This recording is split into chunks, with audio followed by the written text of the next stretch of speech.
भाग 1 गुप्त नवरात्रि का दिव्य रहस्य। जय माता दी। प्रिय भक्तों, आप सभी का स्वागत है। आज हम बात करेंगे गुप्त नवरात्रि की, जो माता आदिशक्ति की उपासना का अत्यंत पवित्र और रहस्यमयी पर्व माना जाता है। कहा जाता है कि जो फल वर्षों की साधना से प्राप्त होता है, वह फल गुप्त नवरात्रि में श्रद्धा और विश्वास से की गई पूजा से भी प्राप्त हो सकता है। भक्तों, हमारे सनातन धर्म में नवरात्रि का विशेष महत्व बताया गया है। वर्ष में 4 नवरात्रियां आती हैं।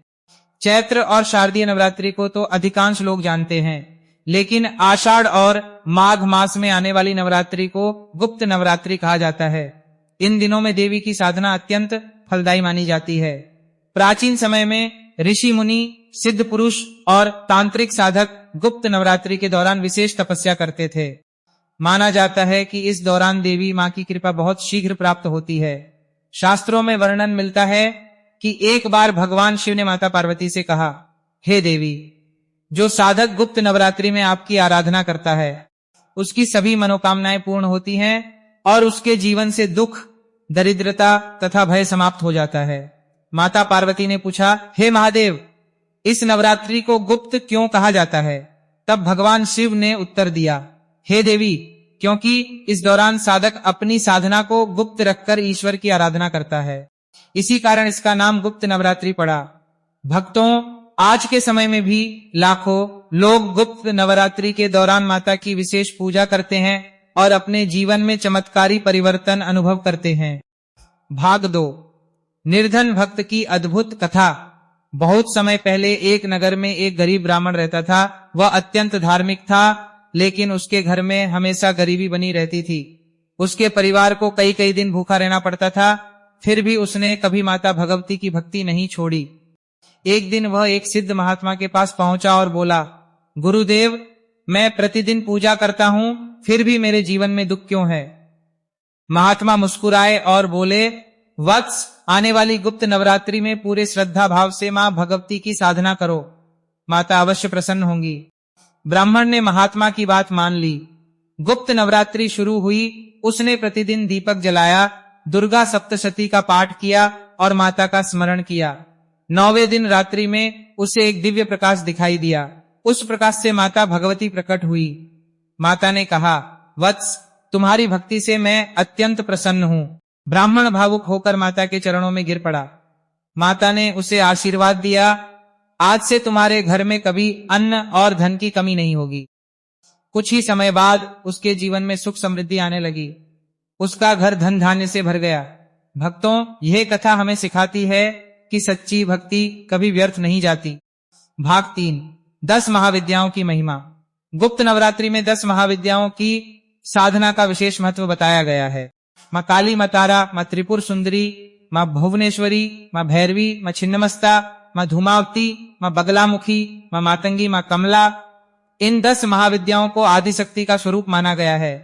कहा जाता है कि जब देवता असुरों से परेशान हुए, तब मां ने विभिन्न रूप धारण करके संसार की रक्षा की। मां काली ने राक्षसों का विनाश किया। मां तारा ने भक्तों को भय से मुक्त किया। मां बगलामुखी ने शत्रुओं की शक्ति को समाप्त किया। मां कमला ने धन और वैभव का आशीर्वाद दिया। जो साधक श्रद्धा से इन महाविद्याओं का स्मरण करता है, उसके जीवन की बाधाएं दूर होने लगती हैं। भाग 5 राजा और गुप्त नवरात्रि की चमत्कारी कथा। भक्तों, अब हम एक ऐसी कथा सुनते हैं जो गुप्त नवरात्रि की महिमा को और भी स्पष्ट करती है।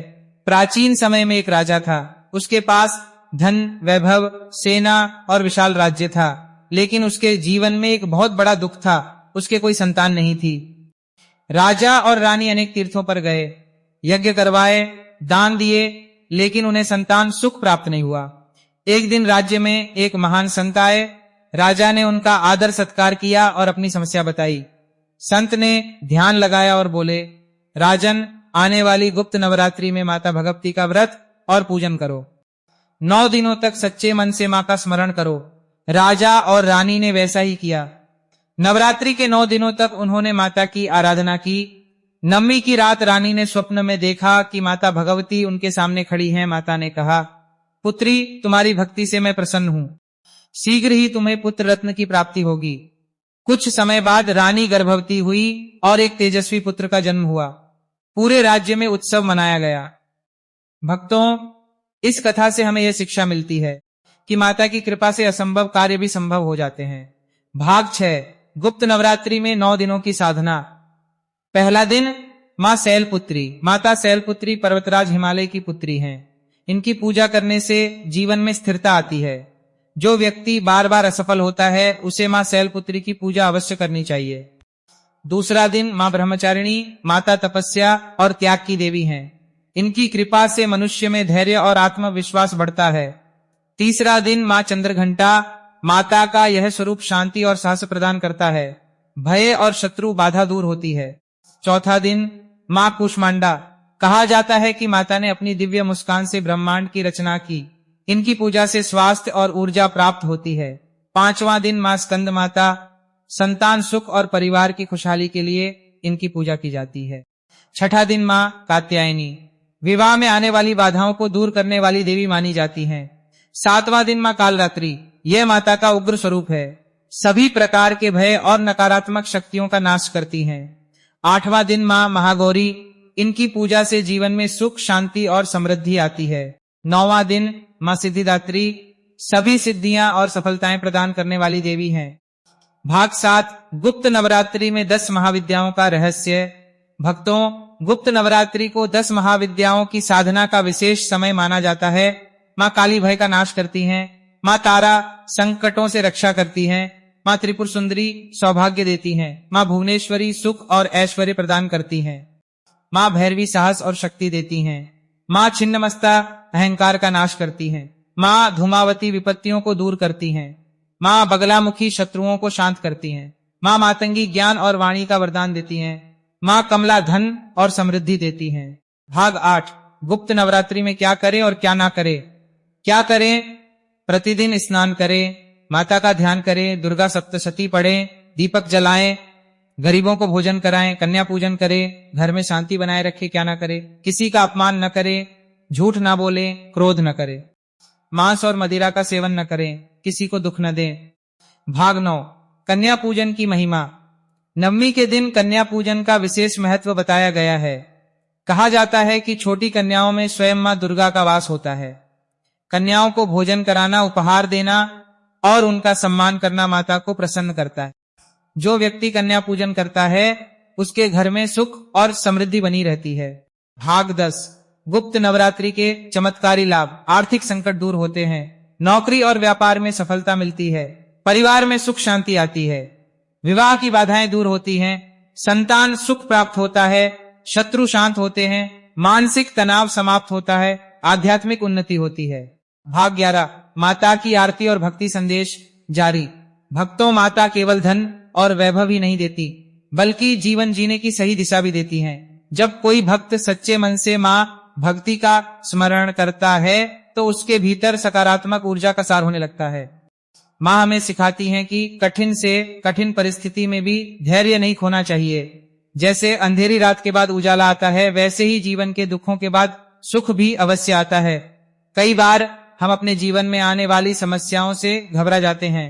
हमें लगता है कि अब कोई रास्ता नहीं बचा, लेकिन भक्तों, जहां संसार के रास्ते बंद हो जाते हैं वहां से माता की कृपा का मार्ग शुरू होता है। जो व्यक्ति श्रद्धा से जय माता दी का स्मरण करता है उसके मन में नई आशा जागृत होती है। आइए कुछ क्षणों के लिए माता का ध्यान करें। हे जगदम्बे, हे आदिशक्ति, हे मां दुर्गा, हमारे जीवन के सभी दुखों का नाश करे, हमें सद्बुद्धि दे, शक्ति दे, भक्ति दे और आपके चरणों में अटूट विश्वास प्रदान करें। भक्तों, माता के चरणों में सच्ची श्रद्धा ही सबसे बड़ा धन है। यदि मन में विश्वास हो तो असंभव भी संभव हो जाता है। भाग 12, गुप्त नवरात्रि की एक और प्रेरणादायक कथा। बहुत समय पहले एक गांव में एक वृद्ध महिला रहती थी। वह अत्यंत गरीब थी, लेकिन माता भगवती की अनन्य भक्त थी। हर गुप्त नवरात्रि में वह पूरे नियम और श्रद्धा से व्रत रखती थी। उसके पास भोग लगाने के लिए महंगे पकवान नहीं थे। वह केवल थोड़ा सा गुड़ और चने माता को अर्पित करती थी। गांव के कुछ लोग उसका मजाक उड़ाते थे और कहते थे, इतनी गरीबी में पूजा करने से क्या होगा। वृद्धा मुस्कुराकर कहती, मां भावना देखती है, वस्तु नहीं। गुप्त नवरात्रि की नवमी की रात उसे स्वप्न में माता के दर्शन हुए। माता ने कहा, पुत्री, तुम्हारी सच्ची भक्ति ने मुझे प्रसन्न कर दिया है। कुछ ही दिनों में उसकी परिस्थितियां बदलने लगी। उसके परिवार को रोजगार मिला, घर में खुशहाली आई और जीवन सुखमय हो गया। इस कथा से हमें सीख मिलती है कि माता के लिए धन नहीं, श्रद्धा और विश्वास महत्वपूर्ण है। भाग 13 गुप्त नवरात्रि में जप करने योग्य मंत्र। गुप्त नवरात्रि में यह मंत्र अत्यंत शुभ माना जाता है। ओं ऐ हरि क्ली चामुंडाय विच्चे। इस मंत्र का 108 बार जाप करने से मन को शांति और माता की कृपा प्राप्त होती है। दूसरा मंत्र, या देवी सर्वभूतेषु शक्ति रूपेण संस्थिता, नमस्तस्य नमस्तस्य नमस्तस्य नमो नमः। इन मंत्रों का श्रद्धा पूर्वक जाप करने से घर में सकारात्मक ऊर्जा का संचार होता है। भाग 14 गुप्त नवरात्रि उद्यापन विधि। नवमी के दिन माता का विशेष पूजन करें, कन्या पूजन करें, हवन करें, माता की आरती करें, प्रसाद वितरित करें, जरूरतमंद लोगों को दान दें, परिवार के साथ माता का कीर्तन करें। उद्यापन के बाद माता का आशीर्वाद लेकर अपने जीवन में सत्कर्म करने का संकल्प लें। भाग 15 समापन संदेश। प्रिय भक्तों, गुप्त नवरात्रि केवल व्रत और पूजा का पर्व नहीं है। यह आत्मशुद्धि, आत्मविश्वास और ईश्वर से जुड़ने का अवसर है। यदि इन 9 दिनों में हम अपने विचारों को शुद्ध करें, क्रोध छोड़ें, दूसरों की सहायता करें और माता की भक्ति करें, तो हमारा जीवन वास्तव में धन्य हो सकता है। याद रखिए, माँ के दरबार में देर हो सकती है, लेकिन अंधेर नहीं। जो भक्त सच्चे मन से माँ को पुकारता है, माता उसकी पुकार अवश्य सुनती हैं। भाग 16 गुप्त नवरात्रि का वास्तविक आध्यात्मिक अर्थ। भक्तों, बहुत से लोग यह सोचते हैं कि गुप्त नवरात्रि केवल धन, सफलता और मनोकामना पूर्ति के लिए होती है, लेकिन इसका वास्तविक उद्देश्य आत्मा की शुद्धि और ईश्वर से जुड़ना है। गुप्त शब्द का अर्थ है जो दिखाई न दे, जो भीतर छिपा हो। हमारे भीतर भी अनेक शक्तियां छिपी हुई हैं। साहस, धैर्य, प्रेम, करुणा, विश्वास और भक्ति, ये सभी शक्तियां हमारे अंदर मौजूद हैं। गुप्त नवरात्रि हमें अपने भीतर छिपी हुई दिव्य शक्तियों को जगाने का अवसर देती है। जब हम माता का ध्यान करते हैं तो धीरे धीरे मन की नकारात्मकता समाप्त होने लगती है। क्रोध कम होता है, ईर्ष्या कम होती है, अहंकार समाप्त होने लगता है, मन में शांति आने लगती है। यही गुप्त नवरात्रि का सबसे बड़ा रहस्य है। भाग 17 माँ दुर्गा और महिषासुर की कथा।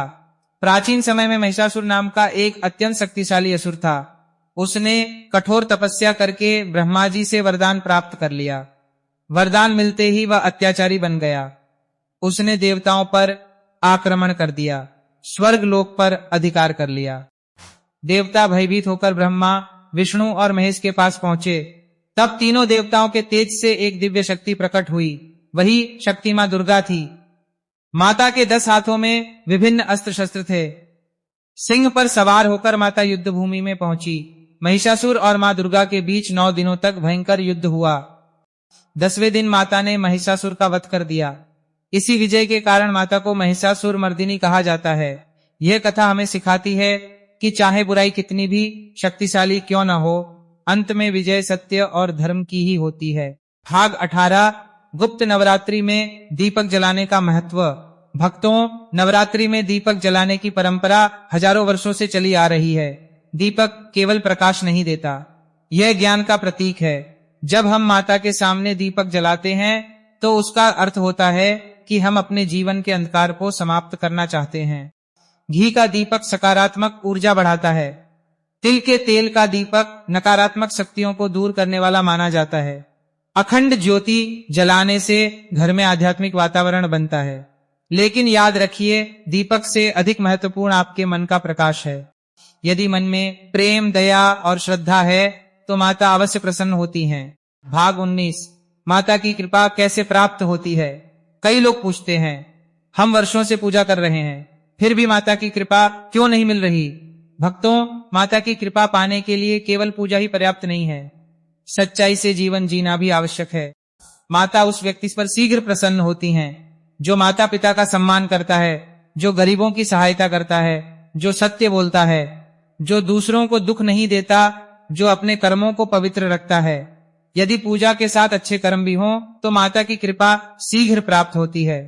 भाग 20 गुप्त नवरात्रि के 9 दिनों का आंतरिक संदेश। पहला दिन आत्मविश्वास जगाइए, दूसरा दिन धैर्य रखिए, तीसरा दिन भय को दूर कीजिए, चौथा दिन सकारात्मक सोच अपनाइए, 5वां दिन परिवार को महत्व दीजिए। छठा दिन जीवन में अनुशासन लाइए। सातवां दिन अपनी बुराइयों से युद्ध कीजिए। आठवां दिन मन को पवित्र बनाइए। नौवां दिन ईश्वर को समर्पित हो जाइए। यही 9 दिनों की वास्तविक साधना है। भक्तों, गुप्त नवरात्रि हमें सिखाती है कि संसार में सबसे बड़ी शक्ति भक्ति की शक्ति है। जिसके पास माता का आशीर्वाद है उसे किसी बात का भय नहीं रहता। धन मिले या ना मिले, सफलता मिले या ना मिले, लेकिन यदि माता का प्रेम मिल जाए तो जीवन सफल हो जाता है। आइए हाथ जोड़कर माता से प्रार्थना करें। हे जगदम्बे, हमारे मन को पवित्र बनाइए। हमारे घर में सुख, शांति और समृद्धि बनाए रखिए। हम सभी को सद्बुद्धि और भक्ति प्रदान कीजिए। माँ तारा को संकटों से पार लगाने वाली देवी माना जाता है। तारा शब्द का अर्थ है तारने वाली, बचाने वाली।